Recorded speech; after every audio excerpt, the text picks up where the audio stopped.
खुशामदीद नाजरीन, ETV भारत की उर्दू नशरियात में आपका खैर मकदम है। इस वक्त हम मौजूद हैं शुमाल मशरकी दिल्ली की उस टायर मार्केट में जहां पर 2 साल पहले पूरी मार्केट को नज़र आतिश कर दिया गया था। इसके बाद जितनी भी दुकानें थी उसमें रखा सामान सब जल कर खाक हो गया था। मकामी लोगों से हम जानेंगे कि इस 2 साल के दौरान उनको किन दुश्वारियों का सामना करना पड़ा था। सर, आपका नाम? 24 फरवरी की रात जो हम उस रात को भुला नहीं सकते। जिस तरीके से दंगाइयों ने यहाँ पर पूरी मार्केट को आग लगाई गई, 3 दिन यहाँ मुस्तकिल आग लगाई गई, सामान लूटा गया और तांडव मचता गया और हमारा जितने भी ज़िंदगी भर की कमाई थी वो आग के हवाले हो गई। तो आज 2 साल हो गया हमारी, आज 24 फरवरी की रात, वो तो हम भूल नहीं सकते।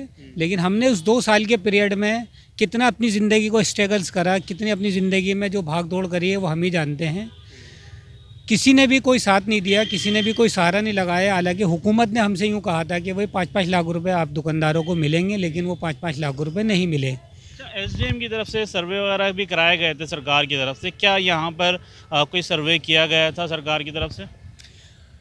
यहाँ सर्वे हुआ था SDM की जानिब से और यहाँ मुस्तकिल लोग बैठे भी थे सर्वे के लिए। इतने डॉक्यूमेंट्स उन्होंने सबमिट कराए कि भाई उसके बाद में जितना जितना लोगों का नुकसान था उतने उतने लोगों को पैसे दिए गए।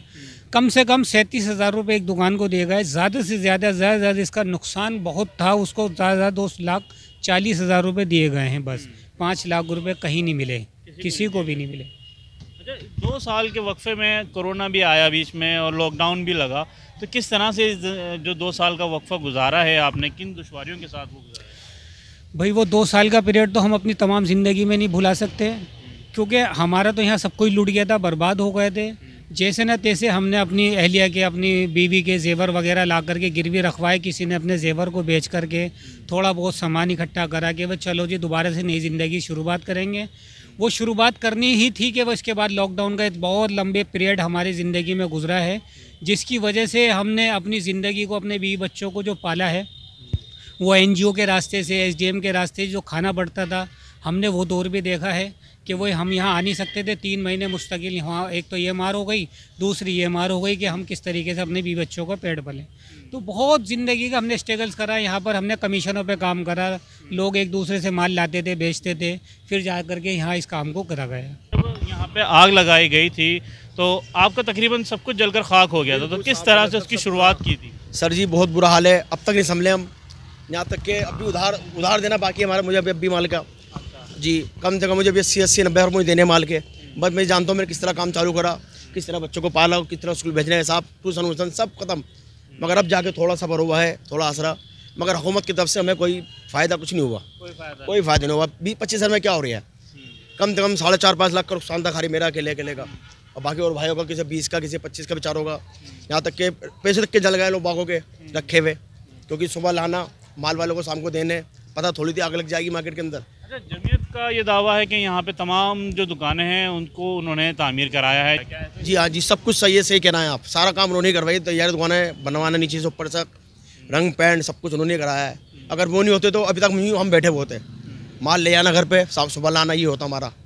किसी ने हमसे आके किसी ने नहीं पूछा, ना इलाके के MLA ने, ना MP ने, कोई नहीं आके खड़ा हुआ। यहाँ से कुछ लोग गए थे क्या MLA के पास और शिकायत करने के भाई हमारा इतना नुकसान हुआ है, सरकार की तरफ से कोई हमें जो मदद दी का ऐलान किया गया है वो हमें दिया जाए? कहा था, कह रहा होगा बस, ये क्या सहारा दिया, मिला कुछ नहीं। कह था भागा दौड़ी एंड में आ गया, बाद में कारोबार देखे या भागा दौड़ी करे, कल आ जाना, परसों आ जाना, ये कागज़ कमी है, या कागज़ की कमी है। जो कागज़ मांग रहा है वही ले आके दिखा रहा है। किसी में कोई गलती निकाल दे, किसी में साइन की गलती निकाल दे, किसी में आधार कार्ड की गलती निकाल दे। यही हुआ है बस, पूरी मार्केट के साथ ये हाल हुआ है। बहुत से धंधे बेचारे अब भी ऐसे ही हैं, कई दिन आते हैं, माली खट्टे बेचारों को नहीं हुआ अभी तक, रो रहा पीट रहा बेचारे, यूँ आते यूँ चले जाते हैं वापसी। कई दुकानदार ऐसे हैं जो सुबह शाम तक 1 रुपये बेच के लेके नहीं जाते अब भी। इस दौरान लगातार जो 2 साल का वक्फा गुजरा, क्या आपने अपने कारोबार को दोबारा से शुरू करने के लिए क्या उधार भी लिया, क्या इस तरीके से? सर जी अभी मालिक भी उधार देने हैं और दोस्तों से ले रखे उनको भी उधार देने हैं। भाई हम जानते, एक तो 3 महीना लॉकडाउन में चले गए, वो ले दे के कहानी करी। यहाँ तक कि लोगों ने अपनी गाड़ियाँ, घर की चीज़ें, जेवरात चीज़ें भी सब बेच बाज के आदमी दोबारा चालू हुआ है। अब भी बुरा हाल इतना है, कुछ नहीं है, बस कारोबार के हाल देख लो क्या है। मार्केट खाली पड़ी है, सोफता पड़ा हुआ है बिल्कुल ही। बहुत बहुत शुक्रिया सर बात करने के लिए। तो आप आपको जो मैं बता रहा था ये वही मार्केट है जहाँ पर दिल्ली फसादात जब शुरू हुए शुमाल मशरकी इलाके में, तो सबसे पहले इस मार्केट को नज़र आतिश किया गया था।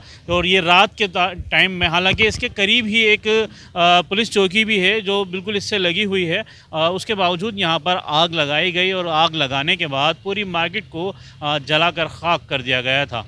अब देखना होगा कि आइंदा दिनों में क्या सरकार की तरफ से जो इक़दाम किए जाने थे और जो नहीं हो पाए हैं, क्या वो आगे आइंदा दिनों में ये इक़दाम करती है। ETV भारत के लिए दिल्ली से मोहम्मद राहिम।